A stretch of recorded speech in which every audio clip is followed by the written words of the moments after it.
Bom dia, quase bom almoço. Bom dia a todas e todo. Bom dia a todas. Então hoje a gente vai ter aqui uma fala da professora Fernanda, que é da Universidade Federal do Rio Grande do Sul.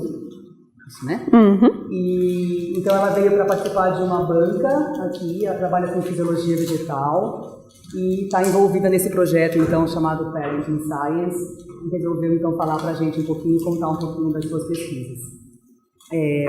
Seja bem-vinda. Obrigada. Espero que a gente aproveite bastante, então a palavra é toda sua. Obrigada, Débora. Bom, então eu vou contar para vocês como um pouco da história de como surgiu esse projeto. Aí, por que a gente está fazendo essa divulgação? A gente está passando em diferentes universidades, porque é um tema que até então não era discutido de maneira nenhuma. A gente, quando nós do grupo nos tornamos mães, a gente sentiu essa falta de ninguém para conversar a respeito.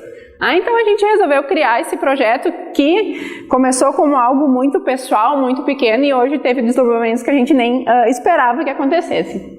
Então, como vocês imaginam, isso surgiu com a minha experiência pessoal. Eu fui contratada em 2011 como docente da URGS, no Departamento de Biologia Molecular e Biotecnologia.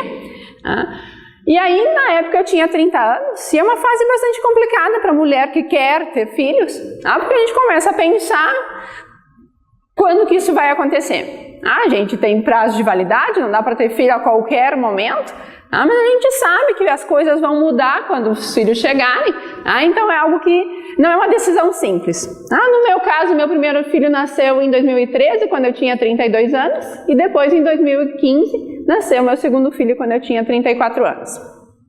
Bom, a gente está discutindo o impacto da maternidade na vida profissional das cientistas, docentes. Então existem diferentes fases que vão ter diferentes demandas e vão ter diferentes repercussões na vida profissional. A primeira delas é a licença maternidade. Então, para quem não sabe, aqui no Brasil a gente tem garantido por lei 120 dias de licença remunerada. E para aquelas mulheres que são funcionárias de instituições federais ou das empresas que participam do programa de incentivo fiscal de empresa cidadã, essa licença pode ser prorrogada por mais 60 dias, totalizando 6 meses de licença remunerada. A Organização Mundial do Trabalho recomenda que seja pelo menos 12 semanas de licença remunerada, então nesse cenário o Brasil também. Existem países onde a licença é mais estendida, claro, a gente pode sempre argumentar que poderia ser melhor, mas no âmbito mundial o Brasil está bem em relação à licença maternidade. O que é inaceitável no Brasil? A licença paternidade. O homem tem por lei 5 dias contando o dia do nascimento e 5 dias corridos, E de novo, funcionários federais e das empresas cidadã podem prorrogar por mais 15 dias, então o pai tem no total, na melhor das hipóteses, 20 dias de licença. Se a gente quer que a responsabilidade de criar os filhos não seja exclusivamente da mãe, a gente precisa permitir que o pai seja pai. E um dos pontos que a gente precisa discutir de maneira séria é essa licença. A gente precisa ter uma extensão dessa licença. A Organização Mundial do Trabalho não preconiza nada em relação à licença paternidade, mas existem países que adotam licenças estendidas. A gente tem algumas exceções. A Natura oferece para os seus pais 40 dias de licença remunerada. Mês passado, a Johnson & Johnson informou que vai dar para os pais também 6 meses de licença remunerada. E a gente tem essa empresa aqui de advocacia, aqui em São Paulo, que também, há pouco tempo atrás, instituiu 6 meses de licença para os pais. Então, isso é algo extremamente positivo. Existem exceções legais.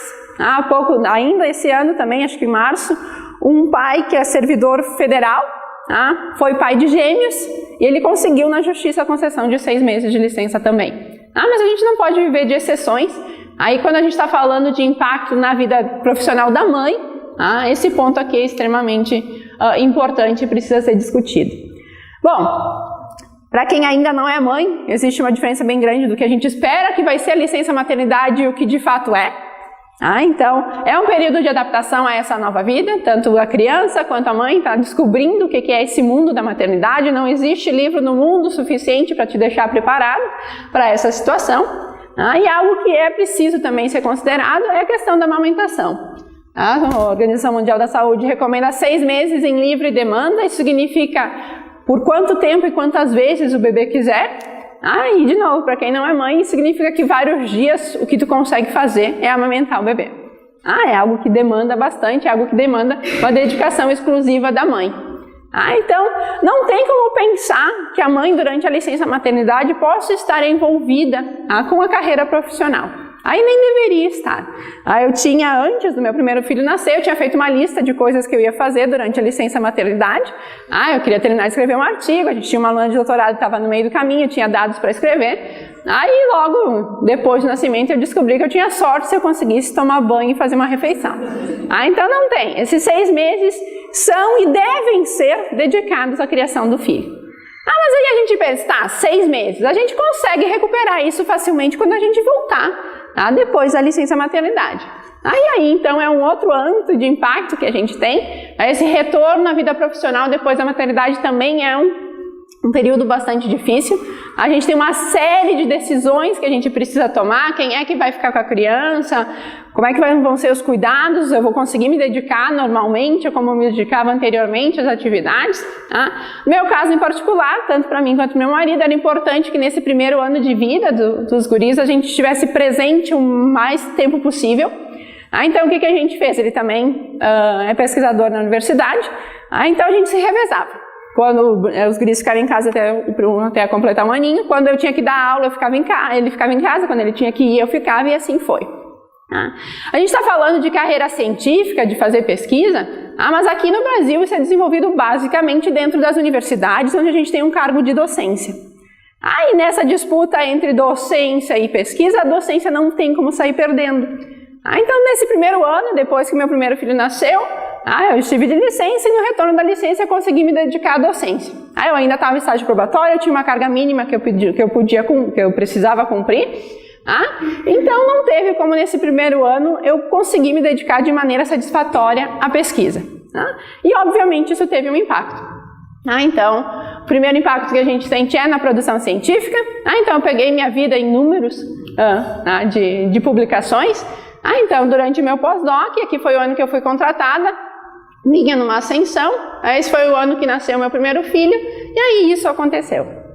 Agora, 4 anos depois, meu filho acabou de completar 4 anos, a gente vê que talvez eu esteja retomando essa parte de produção. E qual é a principal consequência que a gente tem dessa queda de produção científica? A perda de competitividade.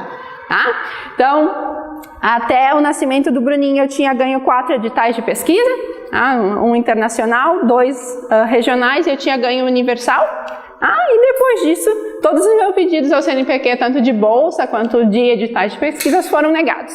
E o que vinha nas justificativas? Nunca existiu nenhum problema em relação aos projetos apresentados, aos pedidos em si, mas todos os pareceres ad hoc vinham com o fato de eu não ter publicado durante 1 ano e ter diminuído muito minha publicação, principalmente quando a gente comparava com outros pesquisadores no mesmo tempo de carreira do que eu.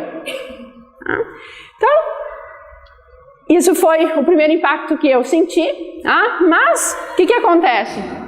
Eu não via ninguém falando a respeito do assunto. E quando as pessoas falavam a respeito de maternidade em carreira, o que eu ouvia é que dá para fazer, é difícil, mas dá. E aí o que eu pensei? Bom, o problema sou eu sou um caso isolado, sou eu que não estou conseguindo lidar com ser mãe e continuar sendo cientista. Sou fã de redes sociais, e aí então eu escrevi um texto sobre isso. Como eu sabia que tinha sido uma escolha extremamente consciente, eu sabia que isso ia acontecer. Mas o fato de eu querer me dedicar à maternidade, a ser mãe dos guris de maneira presente, não diminuía de nenhuma maneira minha vontade de continuar sendo uma boa profissional. E aí algo bastante interessante aconteceu. Comecei a receber relatos de muitas pessoas próximas que estavam passando pela mesma situação e tinham a mesma percepção que eu. Estavam passando pela mesma experiência que eu. De que a gente tinha que se conformar, que só conseguiria retomar a carreira depois que os filhos já estivessem grandes. tivessem crescido, que a gente não tem mais tempo de trabalhar em casa da mesma maneira que a gente trabalhava anteriormente. Não é só o período da licença maternidade, isso se estende até os primeiros anos de vida da criança, e algo que teve bastante impacto. Quando eu comecei a ler esses comentários, foi uma amiga minha que tem 2 filhas exatamente da mesma idade dos guris, que disse que o látis dela tinha um buraco em 2014, 2015, e ela não podia preencher com a certidão de nascimento das meninas. Então foi com o apoio dessas pessoas que eram mais próximas a mim que a gente criou o Parenting Science. Qual era o nosso objetivo inicial? A gente sabe que a gente sofre uma diminuição na produção e isso vai levar a uma perda de competitividade. Então nosso objetivo inicial era conseguir algum tipo de financiamento destinado exclusivamente a recém-mães dentro da carreira científica. A gente sabia que ia ser difícil qualquer tipo de financiamento público, né? Então, nossa ideia era entrar em contato com empresas pensando basicamente, tendo como modelo o Prêmio L'Oréal para Mulheres na Ciência, a gente queria algo desse tipo exclusivo para recém-mães. Bom, a gente sabia que esse pacto existe, então, e a gente queria então fazer essas modificações. A gente não pode chegar numa empresa e dizer, eu tenho um problema, eu preciso mostrar que esse problema existe. Então a gente começou a pesquisar o que existia publicado a respeito desse assunto de maternidade e carreira científica. Em termos mundiais, a gente encontra algumas publicações nos Estados Unidos, em revistas não científicas, mas escritas por cientistas, onde é relatado o mesmo problema que a gente enfrenta aqui. Há mães que saíram de licença por causa da maternidade, enfrentando esse problema de retornar com auxílio financeiro, conseguir receber um grant de pesquisa relatando os mesmos problemas. E aí, então, existe já há bastante tempo lá um movimento bastante grande de que a maternidade não tem que ser uma escolha para a mãe entre ser mãe e ser pesquisadora. Aí que as instituições têm que se adaptar para fazer com que essa escolha não seja necessária. Em relação a publicações científicas na área, tem esse artigo do PNAS, onde é feita uma análise da subrepresentação de mulheres no campo da ciência. E um dos fatores abordado no artigo é sobre escolhas de ser ou não mãe, ter ou não uma família. Em que eles mostram? A carreira científica nos Estados Unidos, onde a gente tem de posição estável os professores associados, ou full professor, e aí então esse caminho eles chamam de tracking, de tentar seguir conseguir essa posição estável. Aí o que eles viram? O que já era esperado, que ter filhos nessas primeiras etapas da carreira é muito mais deletério para a mulher do que para o homem. Muito mais mulheres que eles entrevistaram não tinham filhos quando comparadas com homem dentro da academia. Então parece haver essa escolha de não ter filhos por medo do que pode acontecer com a carreira. Aí algo que é extremamente negativo, que era muito mais provável que um homem com filhos chegasse nessa posição do que uma mulher com filhos. Isso é extremamente negativo, mas não pode acontecer. Outro artigo que eles têm a respeito dos Estados Unidos é esse levantamento nacional de minorias dentro das universidades. Então, na nossa área de ciências biológicas, mais ou menos 50% dos doutorados concedidos nos Estados Unidos são para mulheres. E quando a gente entra no tenure track, aí até chegar no cargo de full professor, existe uma diminuição significativa das mulheres que ocupam esses cargos. Então, obviamente, eu assumo que ninguém vai pensar que isso é uma questão de capacidade. Existem outros fatores que estão determinando essa mudança, essa perda da participação das mulheres ao longo da carreira científica. Algo interessante que eles têm, então, a Fundação Nacional de Ciências dos Estados Unidos tem alguns incentivos, não para fazer pesquisa a respeito do assunto, mas para modificar as instituições, criando regra de apoio à participação da mulher na ciência. Então, eles têm alguns programas para fazer mudanças estratégicas dentro das organizações, para essas novas mudanças, para implementar essas novas mudanças, que vão levar a um aumento da igualdade de gênero dentro da ciência. Eles dão foco sempre na área de ciência, tecnologia, engenharia e matemática, que é onde a participação das mulheres ainda é reduzida. Estados Unidos não é o único país que tem políticas de apoio. A Austrália tem alguns programas extremamente interessantes. Então, eles têm um fundo específico de $25 mil, que eles chamam de fundo de maternidade. A mãe tem uma escolha para fazer quando recebe esse fundo. Ela pode contratar alguém que, para durante a sua licença maternidade, o laboratório não fique parado.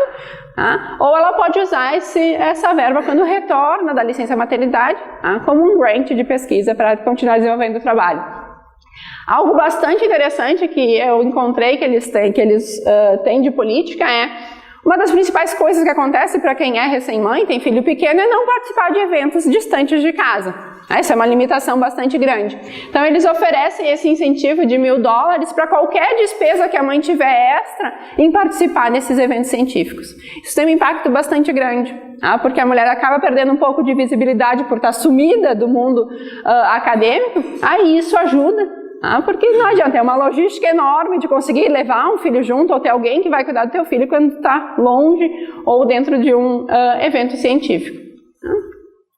Na Alemanha existem também editais específicos para maternidade, aí eles têm 2 pontos, tanto oferecer suporte financeiro durante a fase de formação, ou seja, para alunas de doutorado ou pós-doutorado, e também políticas de apoio para pesquisadoras que estão retornando à carreira científica depois de ter saído em licença maternidade.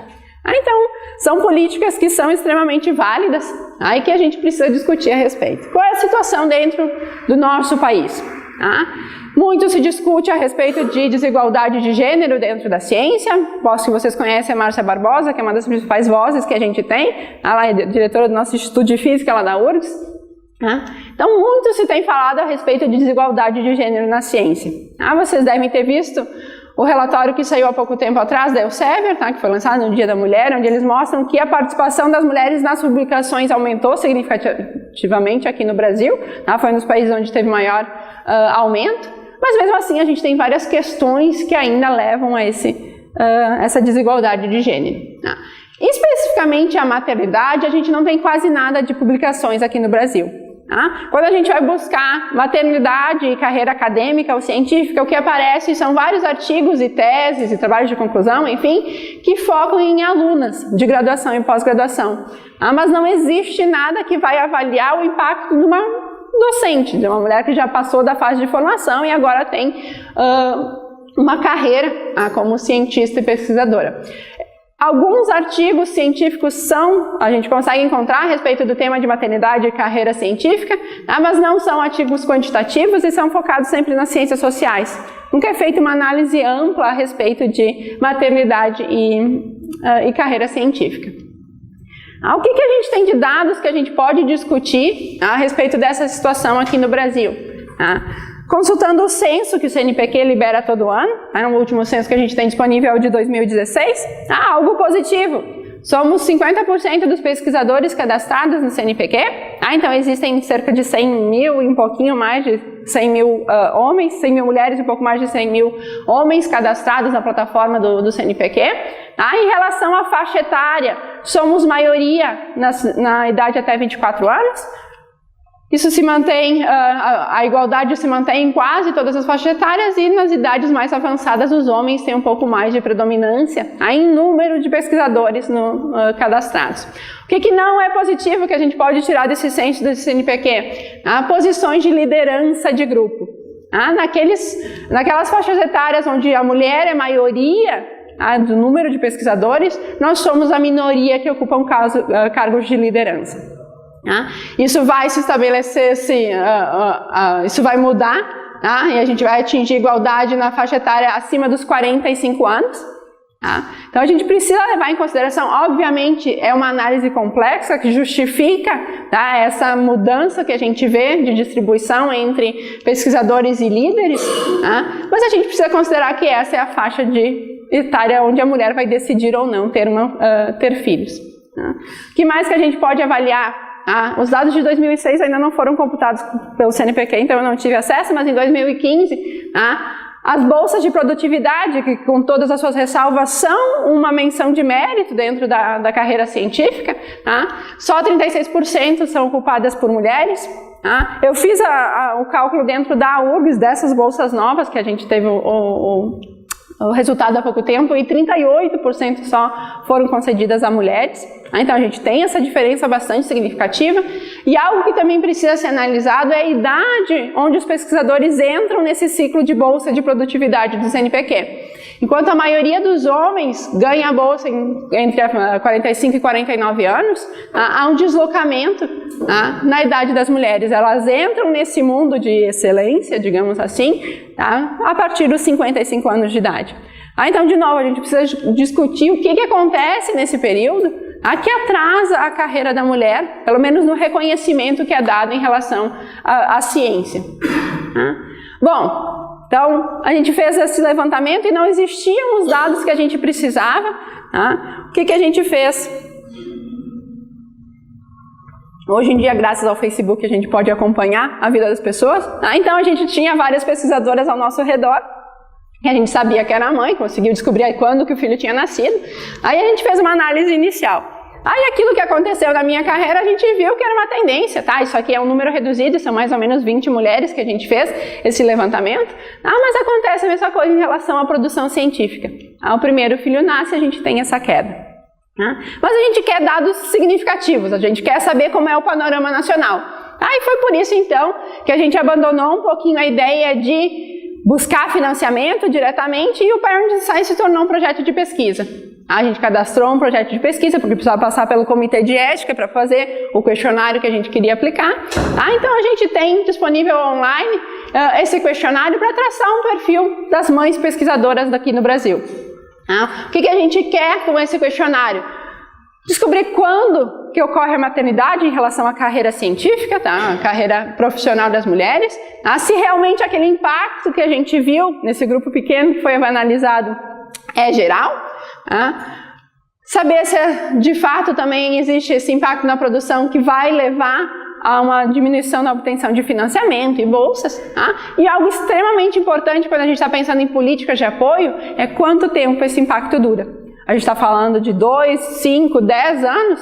Por quanto tempo a gente precisa dar uma atenção especial às pesquisadoras que estão nessa fase de recém-mães. Então, até ontem, hoje eu olhei, já tinha mudado um pouco, a gente teve um pouco mais de 400 respostas ao nosso questionário. Dessas, 327 foram de docentes com filhos e 82 de docentes sem filhos. A gente imaginava uma participação maior das mães com filhos por interesse direto, mas a gente não imaginou algo tão drástico assim. E aí então levantou a questão de quantas são as mães dentro da academia. Esse dado não existe de maneira pública. O que a gente fez foi dentro do nosso instituto fazer esse levantamento. Então, de todas as docentes do Instituto de Biociências da URGS, 75% têm filhos e 20% não. Então, a gente está mais ou menos refletindo o que a gente acha que é a realidade. Então, nosso estudo tem um perfil similar ao que deve ser a distribuição.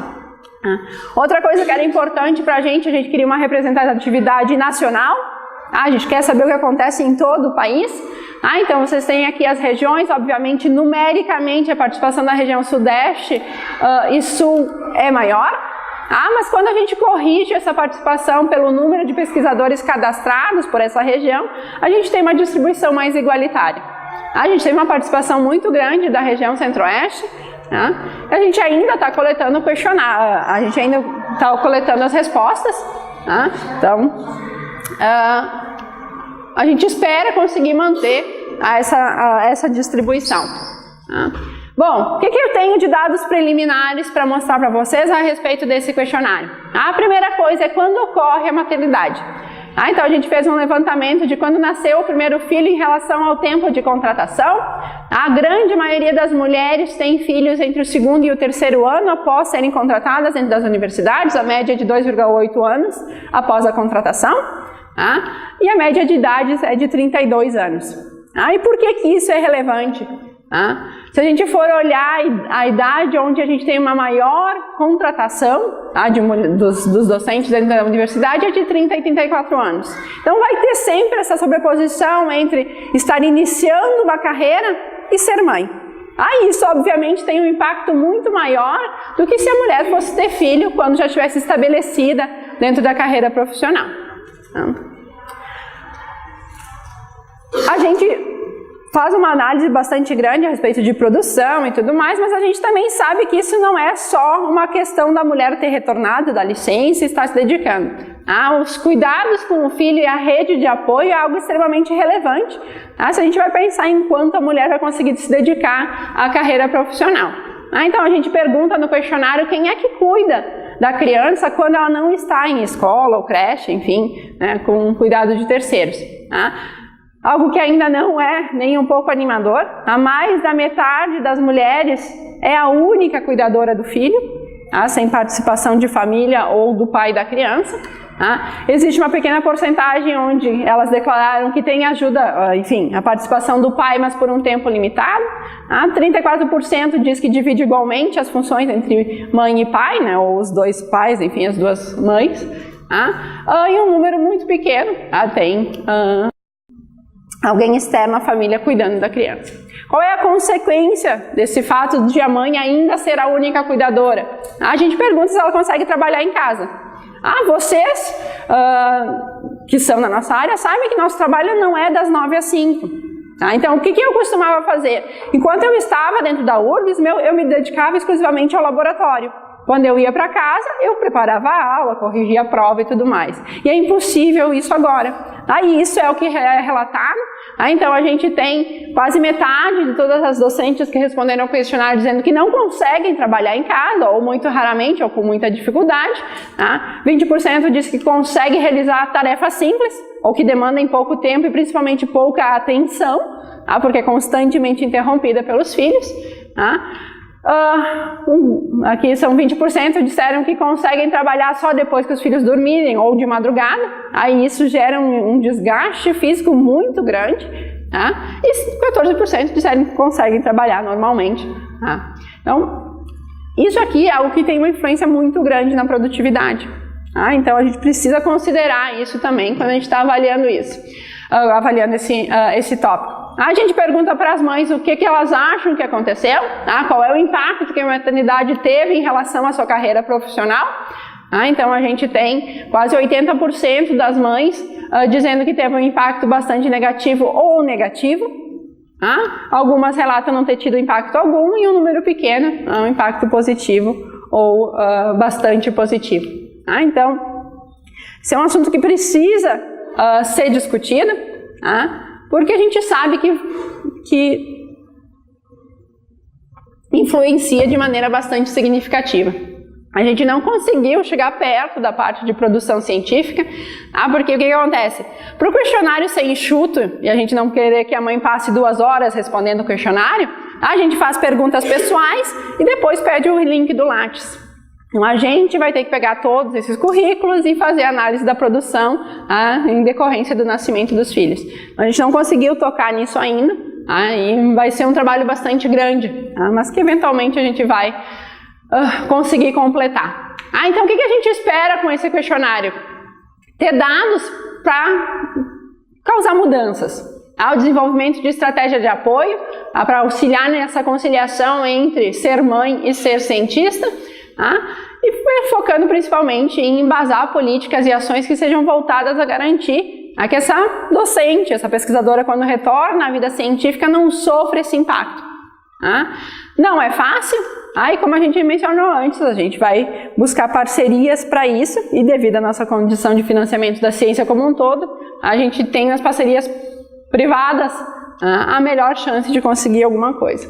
O que a gente fez nesse pequeno período de tempo que a gente começou com esse trabalho? A gente mandou e-mail para diferentes instituições mundiais de financiamento científico. International Financial for Science e várias outras instituições.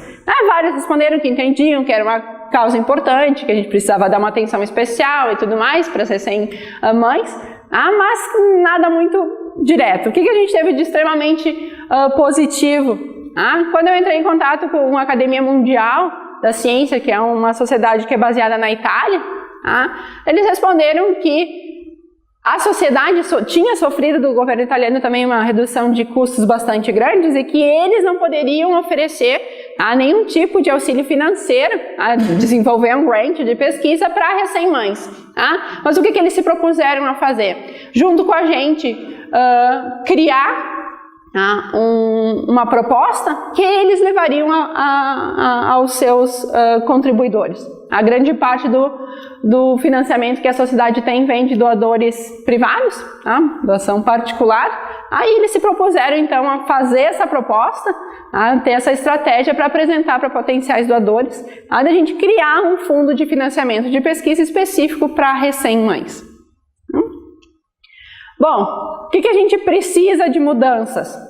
E que a gente espera que a gente possa auxiliar com o nosso questionário e também levantando essa discussão dentro das universidades. Primeiro, mudanças nas regras de agências de fomento e dentro das próprias universidades. A gente tem alguns sinais de que essas mudanças são possíveis. Então, desde 2005 o CNPq criou o programa Mulher e Ciência, onde existe um prêmio para trabalhos que falem sobre igualdade de gênero dentro da ciência. Esse prêmio vai desde alunos de ensino médio até pós-graduandos. E esse prêmio se mantém até hoje. E existia, até 2012, editais que financiavam pesquisa em relação de gênero, mulheres e feminismo dentro da ciência. Mas esse edital já fazem 5 anos que não é mais aberto. Mas é uma sinalização de que o tema pode ser abordado novamente. O que é extremamente positivo que o CNPq fez? Prorrogação da bolsa de pesquisador por 12 meses em decorrência do nascimento do filho. É extremamente positivo, mas é uma ação extremamente restrita. Se a gente vai olhar o número de bolsistas mulheres até 40 anos, que são as mais prováveis de utilizar esse benefício, elas representam só 5% das pesquisadoras cadastradas no CNPq que têm essa idade. Então, por mais que seja positivo que essa modificação tenha ocorrido, essa possibilidade de extensão da bolsa em decorrência da maternidade, ela ainda é bastante restrita. O que a gente quer forçar que aconteça dentro das agências de fomento? Mudanças nas avaliações, tanto para concessão de financiamento e de bolsas. Vocês lembram lá quando eu mostrei minha plataforma Carlos Chagas? Aqui vinha lá os comentários de que eu não produzi da mesma maneira que os meus pares. Mas a questão é quem são meus pares? Alguém que não sofreu uma interrupção na carreira é realmente com quem eu deveria ser comparada? Algo que acontece também na Austrália. A Austrália tem um conjunto muito grande de regras e incentiva a mulher na ciência. Então, o que eles fazem? Todo pedido de bolsa, de financiamento, a produção é corrigida pelo tempo de carreira. E para mulheres que tiveram filhos, eles descontam 1 ano do tempo de carreira para cada filho. Isso, de alguma maneira, já diminui o impacto de que a maternidade pode ter tido, porque está reduzindo o número de anos que essa docente, essa pesquisadora, de fato, pôde se dedicar à ciência. Então, o tempo de licença e um pequeno tempo da primeira infância dos filhos precisa ser considerado nesses critérios de avaliação que a gente tem. Dentro das próprias instituições, a gente precisa de algumas modificações. Não sei como é aqui na USP. Na URGS, a progressão funcional, a gente tem 2 principais pontos: a carreira docente e a carreira científica. Na carreira docente, quando a gente entra de licença, a gente tem uma redução dos pontos que eu preciso.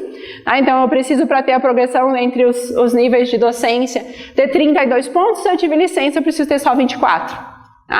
Na parte de produção científica, não existe essa correção. Eu preciso ter 20 pontos, independente de ter saído de licença ou não. Isso, obviamente, tem uma repercussão, de que não adianta, a gente diminui a produção. Isso pode impactar também na progressão funcional das docentes dentro da universidade. E também os programas de pós-graduação, especificamente.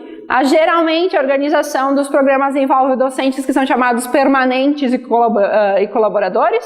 Aí a produção é algo que determina a posição desses docentes dentro desses 2 grupos. Eu era do grupo permanente no nosso pós-graduação, e no último ano eu fui removida por um quadro de colaboradora, porque eu tive uma queda na produção. Eu entendo a postura da pós-graduação. Não é bom para eles ter uma docente que não produziu por 2 anos, porque a CAPES vai cobrar isso deles. Mas mudanças podem ser feitas e são mudanças simples.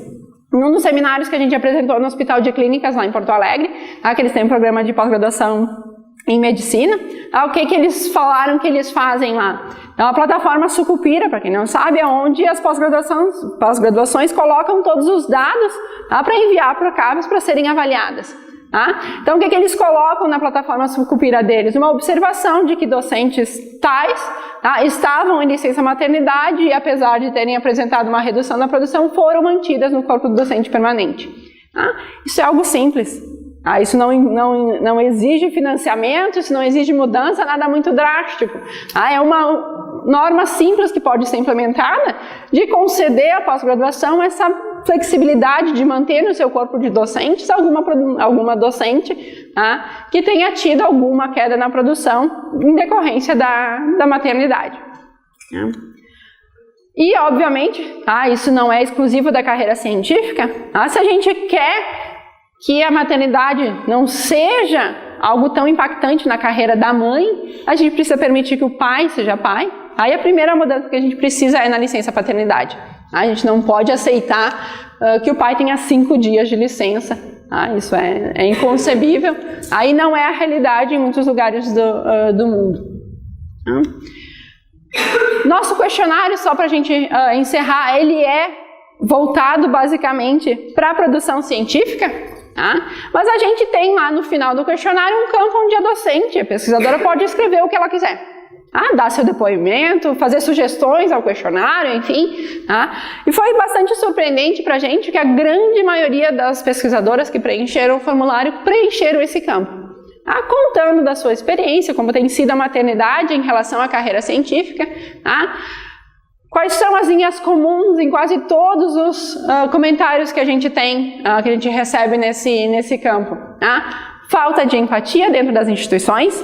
As mães se sentem abandonadas em diferentes níveis dentro das próprias instituições. Alguns casos extremos, como uma das docentes relatou que o coordenador do curso, era um curso novo, e aí na primeira reunião, onde ela estava grávida, ele se referiu à gravidez como uma infelicidade, porque ia atrapalhar a implementação do curso. Isso é extremamente inaceitável, mas a gente sabe o que acontece. Então, o receio que essas mães têm de não conseguirem se manter dentro da carreira, porque elas querem se dedicar ao filho. Isso é outra coisa também bastante comum nos depoimentos. Todas as mães querem ter como prioridade doar tempo aos filhos, acompanhar esses primeiros anos de vida que a gente sabe que passam muito rápido, mas sempre com esse receio de que a gente vai ter esse impacto. Não é só a parte de produção, enfim, de carreira, por assim dizer, que é impactada, é uma questão de saúde. A gente teve muitos relatos de casos de depressão, e a gente não está falando de depressão pós-parto, aquela que acontece alguns meses depois, que é, digamos, normal. A gente está falando de pesquisadoras que tinham filhos de 2, 3 anos, tendo que buscar auxílio, porque não conseguiam lidar com o fato de que não conseguiam retomar a carreira científica da maneira que era anteriormente. Então a gente teve muitos relatos de situações de estresse, de precisar de apoio psicológico. Isso foi algo que foi extremamente interessante de ler, porque acontecia comigo. Eu sonhei muitas noites a respeito de não estar produzindo. Aí teve uma docente que relatou também que dorme e fica pensando naquilo constantemente, de que não produziu todos os papers que precisava. Aí isso fica na nossa mente e isso atrapalha muito a dinâmica em casa também. A gente já tem um tempo reduzido com as crianças em casa, e o tempo que tu tá com elas, tu tá pensando, eu tinha que estar escrevendo artigo, eu tenho que estar corrigindo o negócio. Então isso tem um impacto tanto na vida da mãe quanto na vida da criança. E isso não é saudável. A gente teve vários depoimentos de docentes sem filhos também, e aí qual é a tendência dos comentários? Medo. Todo mundo relata que não quer ter filho, ou está adiando a maternidade porque sabe que vai ter uma exigência grande por causa da maternidade, e isso vai impactar. Algo que é bastante positivo que a gente tem das docentes não mães, é que elas entendem a situação. Várias delas propuseram que mudanças deveriam acontecer. Vocês lembram daquele comentário da minha amiga que não podia botar no Lattes a certidão de nascimento? Uma das docentes sem filhos que preencheu o questionário disse que deveria existir lá no Lattes um quadro de maternidade, porque isso tem que ser levado em consideração. Obviamente, existe a parte profissional, que é uma das razões a gente estar entrando nessa briga e querer que as coisas mudem. A gente quer poder seguir na carreira de maneira satisfatória, mas não é a principal razão de a gente ter iniciado esse projeto. Vocês todos devem ter ouvido o slogan dos 1000 primeiros dias. Tá? Então, não existe mais dúvida que os primeiros anos de desenvolvimento da criança vão ter um impacto extremamente significativo no adulto que aquela criança vai se tornar. Aí a gente não está falando só em questão de saúde e segurança física. Esse não é o único fator que é impactado nesses primeiros anos de vida.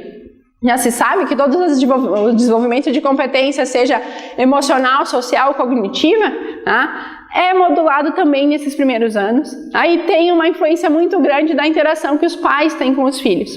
E essa interação só vai acontecer de maneira satisfatória se o pai pudesse dedicar, se a mãe pudesse dedicar, tendo tempo para as crianças. Então, uma das razões de a gente ter iniciado tudo isso é porque é um direito dos nossos filhos. A gente sempre fala, a mãe tem direito a 6 meses de licença maternidade. Isso é um direito da criança. Ele tem direito de ter uma mãe dedicada a cuidar dele enquanto ele precisa. Então, só para terminar, mostrar para vocês quem tem trabalhado diretamente comigo em relação a esse projeto. Eu sou a coordenadora.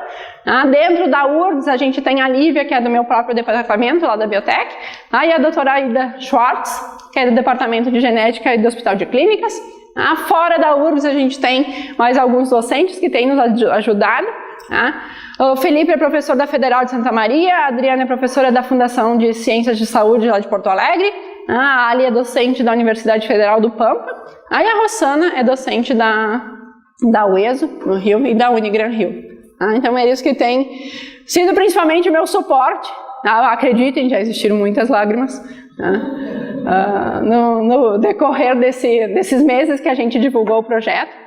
Mas no geral tem sido algo bastante positivo, principalmente porque a gente vê que o assunto começou a ser discutido, pelo menos. Como eu mencionei no início, o que a gente tinha de sensação? Que nós éramos os casos isolados, porque ninguém conversava a respeito. Então, pelo menos isso, independente do que vai acontecer daqui para frente, a gente se sente feliz de ter acontecido. Temos uma página no Facebook, estamos no Twitter virtualmente só, porque enfim, ninguém sabe usar o Twitter ainda, é entre nós, a gente já está se sentindo velha em relação a isso. A gente tem um e-mail que é parenting.science@gmail.com, mas na página a gente tem publicação de textos, enfim, de vários tópicos relacionados à maternidade e à carreira científica. E só para terminar, quero deixar para vocês uma frase que tem um significado bastante grande para mim. Não sei se todo mundo já assistiu o documentário Começo da Vida, tem no Netflix. Existe o documentário e também uma série expandida de 4 episódios, onde todos os tópicos que são abordados no documentário são expandidos. E aí uma dessas ativistas pelo direito das crianças, que tem uma fundação na África, ela fala num dos episódios da série, que um governo que leva a sério o desenvolvimento dessas crianças ou o futuro da nação é um governo que vai investir em parenting, esse cuidado, que os pais possam ter tempo de qualidade para se dedicar aos seus filhos. É algo que é extremamente importante para a gente. E é isso, gente. Só contar para vocês, e espero que a gente consiga manter essa discussão de uma maneira mais ampla. Obrigada.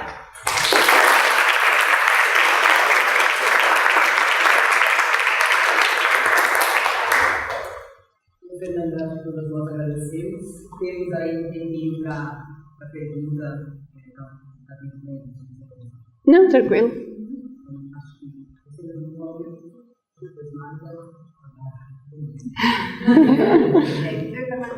Me causou muita curiosidade o resultado que vocês encontraram em relação ao efeito da maternidade em algumas pessoas que procuraram neutro ou até positivo. Vocês conseguiram explorar por que isso aí funcionou? A gente não conseguiu sentar e olhar o que aconteceu em alguns dos seminários. A gente já teve das apresentações docentes que disseram que achavam que essa pesquisa, enfim, ou qualquer política de apoio era desnecessária. Aí o que os docentes geralmente relatam? Uma rede de apoio muito grande. Certamente essa docente que nos falou que era desnecessária não é uma daquelas que cuida sozinha do filho. Então a gente não conseguiu sentar e relacionar as coisas ainda, porque, enfim, é só muito engraçado. A gente lançou o trabalho o ano passado o questionário. E por inexperiência minha, não sabia, eu trabalho com planta, gente. Eu não sabia que tinha que passar pelo comitê de ética. Então eu redivulguei o questionário e recebi e-mail de comitê de ética de todos os lugares, né, dizendo que não é assim que funciona. Então, o que eu fiz? Bom, eu vou reunir todo mundo para fazer o projeto.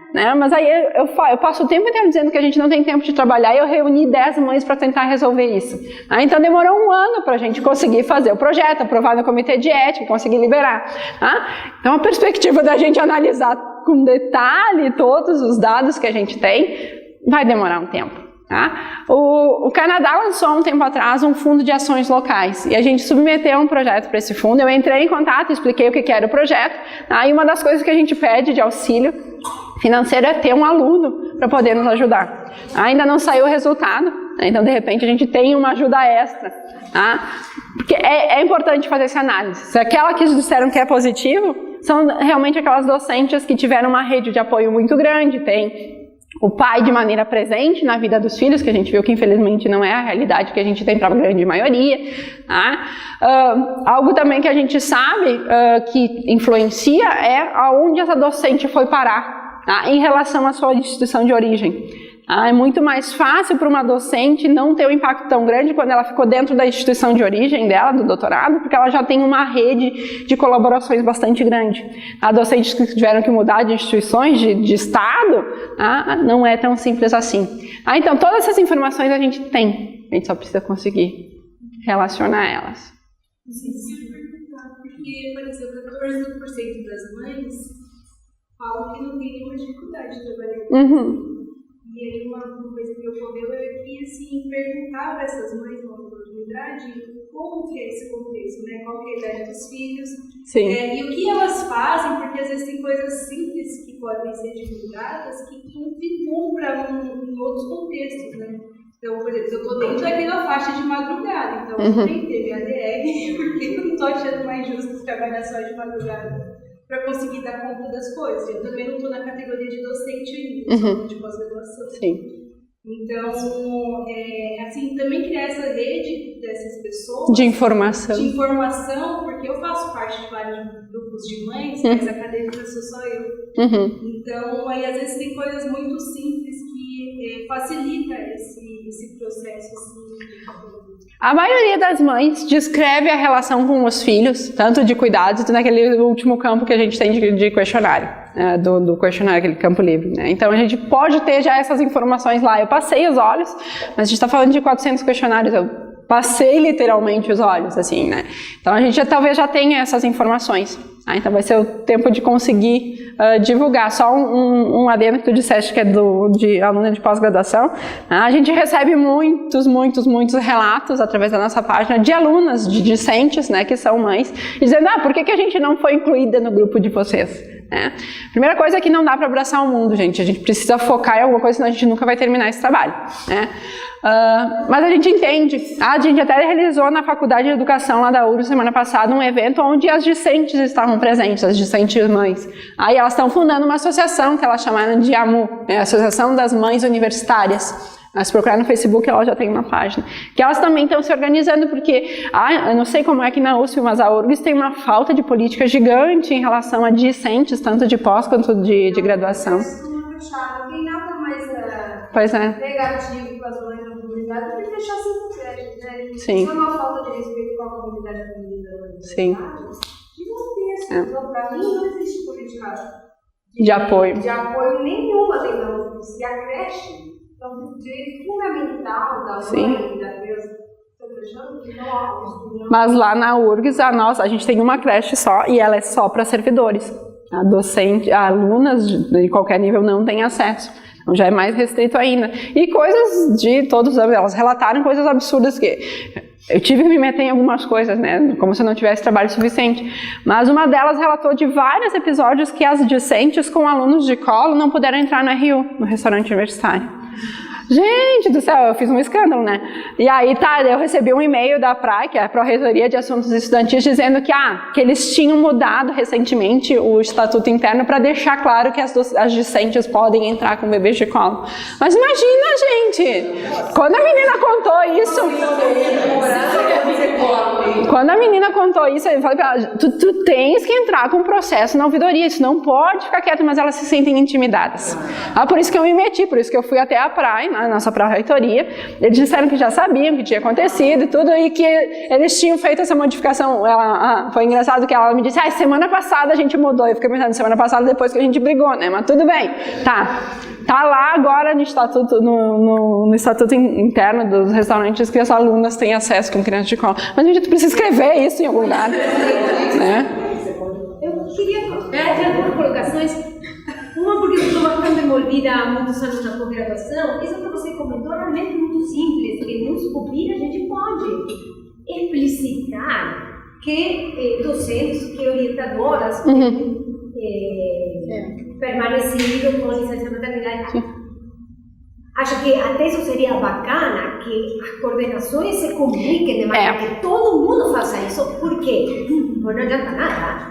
Meia dúzia de capingados colocar, se o cara com o babá da capa fala, e esta que louca com isso aqui, não importa nada. Não, tem que ser um movimento geral. Temos que fazer uma coisa geral para forçar que isso tenha realmente uma avaliação positiva nesse sentido. Outra coisa que fiquei pensando, imagino que quando você mostrou o gráfico de pizza, quando ele fala o impacto positivo e negativo, aí você tem um leque completo das mães com as mais diversas idades. Sim. Certo? Então, porque quando eu acho realmente que as nossas fundações de fomento à ciência, as instituições, CNPq, FAPESP, todas as FAPES, enfim, deveriam corrigir, tem um critério de comparação a pares corrigido no caso das pesquisadoras ou bolsistas, né? Agora, eu acho que não se limita de jeito nenhum a os 6 meses, um ano. Não, claro. Eu posso, meu filho já está grande, eu recuperei a minha liberdade. Eu trabalho tudo o que eu quero hoje, mas tem 17 anos. Eu posso falar que facilmente, você que tem 3, me corrija, 10 anos, moleque com 10 anos, você chega em casa e na escola, e inúmeras atividades. Então, assim, essa correção tem que ser muito bem calculada, porque não é. Isso é uma das coisas que a gente quer poder estabelecer, né? O tempo. Claramente, isso deveria ter uma comissão. Deveríamos nós propor, realmente, desde as pós-graduações, poderia ser propor ao CNPq, a CAPES, montarem uma comissão mista para estudar isso e propor um fator de correção que avalie número de filhos, de repente, idade dos filhos, não sei, várias variáveis. Porque é um ano. A gente tem esses dados, né? A gente pergunta o número de filhos, tudo, né? Então, o que a gente tem de maneira geral? Geralmente as respostas são positivas quando a gente conversa com pessoas que ocupam cargos de liderança, mas a gente tem uma resistência muito grande, inclusive de mulheres. Eu tirei um slide que tinha na apresentação, porque o que acontecia? Eu chorava toda vez que eu falava aquele slide, que eram as frases que eu ouvi, do tipo, te esforça mais, tu não está conseguindo porque tu não está te esforçando, eu consegui. E esse é um problema que a gente tem muito sério de resistência. Então a gente precisa de uma ação coletiva, senão as coisas não vão ter efeitos, né? Então, mas aí é outro ponto que eu te comentei no começo. Eu entendo as pessoas que falaram se esforçam mais. Eu, por exemplo, posso até falar, eu sou testemunha disso, que os anos mais produtivos da minha carreira podem coincidir com os anos que meu filho teve de 1 a 3 anos. Isso teve um impacto para nós dois muito grande e negativo. Então, condições X, quando eu tinha filho, não tinha licença maternidade. 0 licença maternidade, por exemplo. Então, assim, vi. São realidades distintas, né? Claro, mas então, ou seja, o não fazer isso, o não dar as condições apropriadas, tem um impacto muito ruim. Sim. Muito ruim.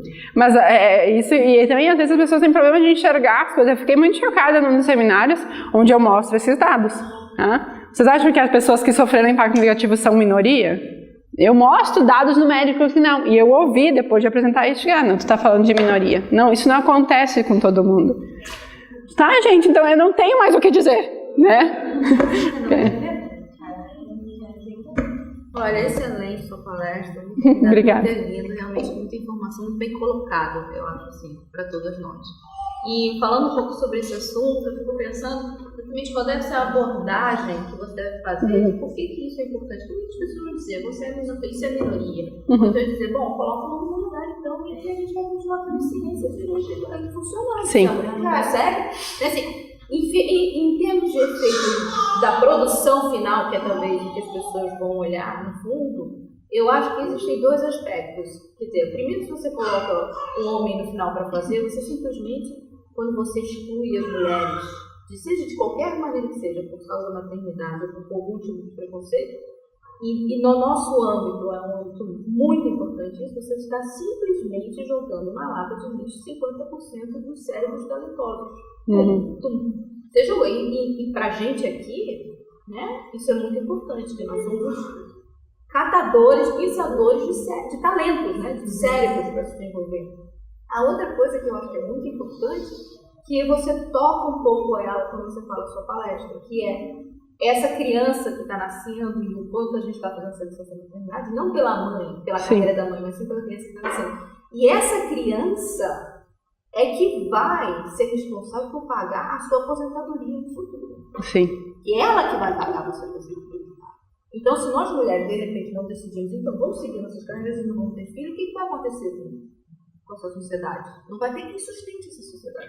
E isso é algo que já acontece de uma maneira, porque eu não mostrei, tá? Mas se não me engano, acho que é quase 90% das docentes que têm um filho. Exatamente. Eu tirei porque já estava longa a apresentação. Estou mudando assim um pouco de assunto, mas assim, só querendo também tocar uma outra parte, da parte do que eu acho que poderia ser objetivamente agora, assim, fácil.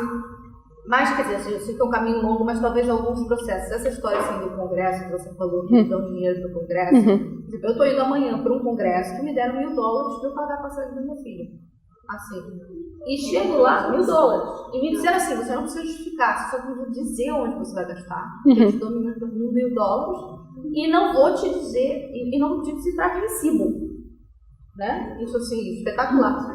E esse processo desse congresso, isso é a Society Molecular Biology Evolution, eles deram 50 bolsas de $1.000. Não é tipo eu ganhei só, entendeu? Para quem aplicou e tem filho, eu falei, eu tenho um filho de 7 ou de 10 meses, ganhei, entendeu? E vou levar. E não só isso, mas o mais importante, eles têm um daycare. Estrutura, sim. De graça. Eu estou falando nadar. E assim, o que acontece, isso aqui, a gente podia tentar já pedir para as sociedades brasileiras de, não sei, genética, não sei o que for, você que organiza esses congressos, para que isso seja feito. Seja levado em consideração. Isso é muito importante que a gente tenha. E o CNPq, por exemplo, eu tive um filho, pedi até a bolsa para a universidade 2, pedi essa renovação, né? Mais um ano. Mas o que acaba no final das contas é que eu não sei se eles vão me contar a minha produção nos últimos 5 anos ou nos últimos 6. Na avaliação. Provavelmente. Se eu perdi um ano, estão me dando um ano a mais, eles deveriam estender. Mas não vamos. Né? Então, eu acho que tem pequenas coisas que eu acho que as sociedades de ciência que organizam esses congressos podiam começar a já... Sim. Porque eles recebem muito dinheiro. Sim. Várias ações são simples. Como isso de mudar essas regras de avaliação não é nada gigantesco, mas precisa ser motivado. Porque, de novo, pequenas, né? São e que vão ter no contexto gerar um impacto muito positivo. E que não tem nem nada deletério para quem não é atingido por essa política. Não faz diferença para ninguém se a CAPES aceitar que a pós-graduação mantenha no seu corpo uma docente com uma menor produção por causa de licença. não impacta a vida de ninguém, a não ser daquela docente, entendeu? Então são coisas muito simples, mas, enfim, a gente precisa de voz, né? Então essa é uma das razões, a gente tem tentado se enfiar em tudo que é lugar que aparece. Sempre que eu vou viajar para alguma coisa, eu enfio o Parenting Science junto. Tem resultados positivos, eu recebi ontem, terça, um e-mail sem nenhum contato prévio do Instituto de Física da USP, lá em São Carlos, me convidando para ir para lá. Não sei de quem foi a ideia. Então, a gente está ganhando um pouco de espaço para discutir isso, e isso vai ter repercussão em ter mais vozes nos apoiando. Porque algumas coisas... Só antes, deixa eu fazer um comentário de por que o nome Parenting Science, que isso é algo sempre que nos perguntam. Tá? Não existe em português nenhum termo neutro para maternidade ou paternidade. E a gente de maneira nenhuma desconsidera que o pai também, ainda mais hoje em dia, esteja envolvido e que tenha também algum tipo de impacto. Então, eu estava mencionando para ela antes, a gente vai em algum momento incluir os pais como um grupo de estudo também. No futuro, ainda não agora. Mas por isso que foi o meu Parenting Science, porque a gente não queria deixar maternidade gravado no nosso trabalho, porque a gente entende. Aí isso também é algo positivo que a gente tem visto na nossa geração. A gente tem o Felipe lá dentro, eu vejo pelo meu marido também, em que de fato eles são pais. Eles estão lá junto fazendo tudo o que eles têm que fazer.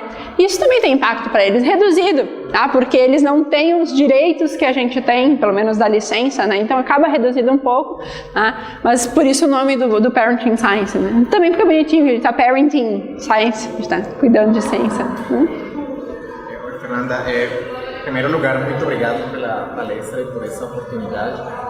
Você apontou que, infelizmente, a realidade de muitas mulheres na ciência e na sociedade, não ter a presença do pai ou do seu pai acompanhando esse processo, Obviamente, por óbvias razões, o peso da maternidade recai mais sobre as mulheres, mas muitas das mulheres que vocês questionaram, que têm menos impacto, eram aquelas que tinham o pai do lado, E você apontou precisamente, como o que precisamos mudar é essa licença de paternidade, Como levar isso para maiores instâncias? Pois então, o problema é que a gente entra aí num cenário político e daí já é bastante complexo. Porque aí sim as resistências são absurdas. A gente teve que ouvir um tempo atrás, quando se teve um projeto de estender a licença, que um dos envolvidos, político, disse o que o pai vai fazer em casa por 2 meses, que era o período que queria se expandir.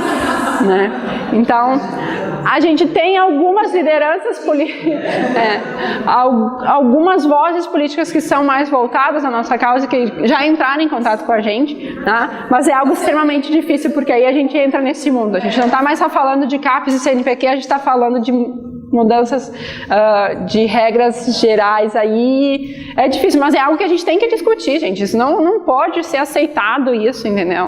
Ainda mais, aí uma coisa que falaram no seminário da semana passada, enfim, não me lembro aqui. Mas tu vai dar mais licença pro pai? Ele vai progredir muito mais, porque ele não vai estar em casa cuidando do filho, ele vai estar se dedicando. Isso já foi feito no estudo lá nos Estados Unidos. Nas universidades, eles dão aumento de 1 ano do tenure track, que é o ano do probatório, que é muito mais longo, sim. É rígido que o nosso. Sim. E aí mostraram que o homem que ganha esse tenure, esse 1 ano a mais, que pode ser o homem ou a mulher que pede, ele na verdade usa para progredir na carreira. Então assim, mostraram isso. Sim. Porque a mulher não. Então, isso é complicado. É complexo. Mas como eu disse... Aí tem a questão social, que o marido agora tenha o que para fazer, primeiro, a paternidade ele para 2 meses e depois escrever artigo, muita coisa para mudar, que vai muito além, mas não. Mas isso também, como eu mencionei antes, eu acho que a nossa geração já tem uma mudança maior nisso. Eu não lembro a primeira vez que eu dei banho no nosso primeiro filho. Porque durante todas aquelas semanas que eu estava me recuperando, eu precisei fazer uma cesárea de última hora, foi meu marido que cuidou de tudo. Então, e eu vejo isso em pessoas próximas. Não, eu sei que não é a maioria, mas pelo menos eu acho que isso está melhorando, isso está mudando. Essa mudança existe. Melhorando, na verdade, eu acho que é possível. Bom, é a terapia da mulher, a possibilidade de poder da família. Também tem isso. isso. Eu sou a que mais ganha em casa. Sim, claro. Um dos poucos homens. É. Pensando nessa questão, existe algum movimento de homens tentando se mobilizar nesse sentido? Porque assim, eu acho que grande parte dessa assimetria, né, que a gente tem nessa questão é por causa que os homens ou não querem, que eu imagino que seja a maioria, infelizmente, ou talvez não tenham oportunidade de se envolver tanto assim, exatamente pela questão que você colocou da licença maternidade. Mas existe um movimento de homens falando: nós queremos licença maternidade ou paternidade, nós queremos nos envolver na vida dos nossos filhos? Existe algum? Que eu saiba, não. Eu acho que tem, mas dos homens homossexuais que querem ter o mesmo direito. Sim, que querem ter licença, porque... Mas aí eles têm, sim. acho que já... Eu acho que judicialmente eles conseguem, não sei se existe a regra, né, mas em termos de algum processo ele consegue isso, até como... A gente tem casos na mídia que sai de casais gays adotantes que foram concedidos a licença paternidade aí, o full time, né, os 6 meses ou proporcional, porque a mulher também, quando é adotante, a licença é proporcional à idade do filho que foi adotado, né? Então existem regras para isso, né? Mas eu não sei te dizer. Até porque essa desigualdade se nota também no seu próprio grupo de trabalho, né? Que é mais composto por mulheres, só tem um homem, né? De professor. Sim. Bom, ainda é bom. Tem. Não, mas assim, ó, a gente tem, de uma maneira geral, nos seminários, uma população maior de homem do que a gente teve aqui. Tá? E a gente tem, dos homens jovens, sempre uma posição positiva. Tá? Teve um seminário que foi um seminário horrível, gente, vocês não têm noção. Todos os docentes que estavam lá falaram mal do projeto. Eu saí de lá arrasada, mas um aluno de mestrado, eu acho, me lembro, não conheço ele pessoalmente, ele levantou e disse: primeiro, quero te dar parabéns pela luta, porque ele estava vendo que era uma briga, né? E ele disse: o que eu posso fazer? Eu não quero sair daqui dizendo: eu assisti uma palestra legal, e aí? Né? Então a gente tem um movimento, talvez, que não é fácil, gente, que nem toda essa polêmica aí que surgiu de que o Brasil foi o país que mais evoluiu em termos de mulheres participando de artigos e tal. Foram análises de 20 anos, gente, e a progressão, a estimativa de que se atinja a igualdade é para daqui 20 anos. Então, são mudanças lentas. Marília? Acho que uma coisa interessante esse termo, né? Licença maternidade, licença paternidade. A Elenise Mercer teve uma aluna que foi morar na Suécia, e ela e o marido estão lá na Suécia trabalhando, tiveram um filho, e o que eu lembro que ela me contou é que assim, o período lá de licença é 1 ano, tem acho que 2 meses ou 3, sei lá, que a mãe ou 4, que a mãe é obrigada a ficar, mas e depois, o restante da licença é opcional, ou seja, pode ser o pai, pode ser a mãe, metade do tempo do pai.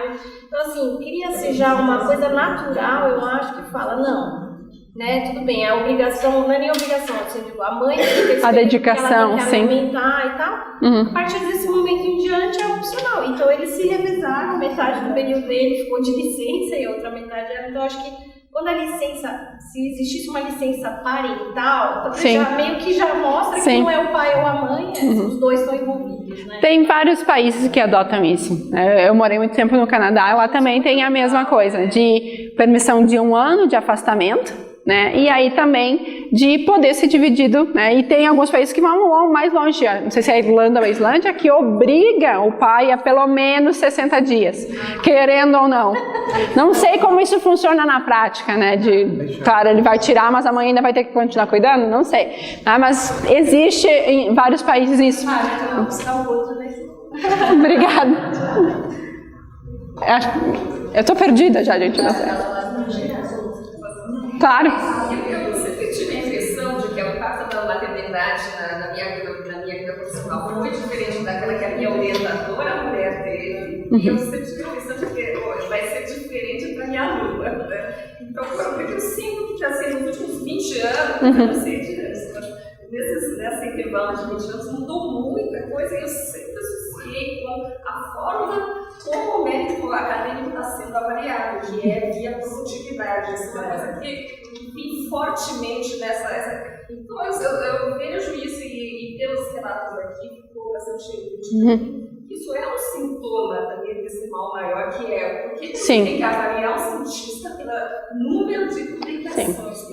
E aí eu vejo esse problema de estar tendo agudo que está se manifestando agora nas mulheres, porque antigamente não era feito nesse sentido, né? Assim, eu fiquei pensando também, na hora que eu ia preencher o questionário, aí eu vi que vocês tinham restringido para quem tinha filhos desde 2007. Eu já entendi que vocês já estão com muita carga de...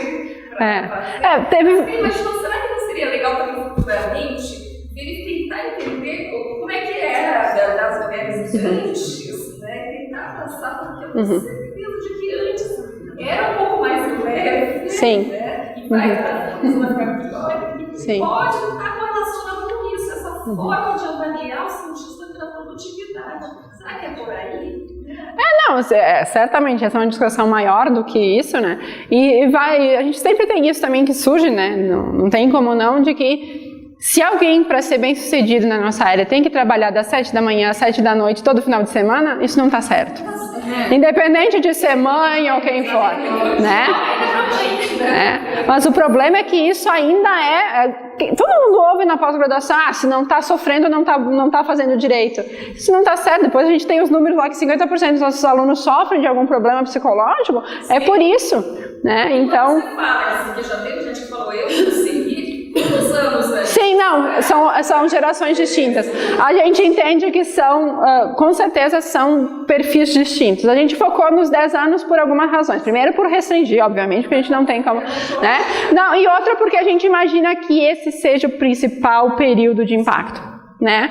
A gente vai ter alguma variação, obviamente, não é 100%, mas a gente imagina que esse seja a janela que a gente precisa agir, né? Então foi por isso o foco, né? Tem aí uma dinâmica.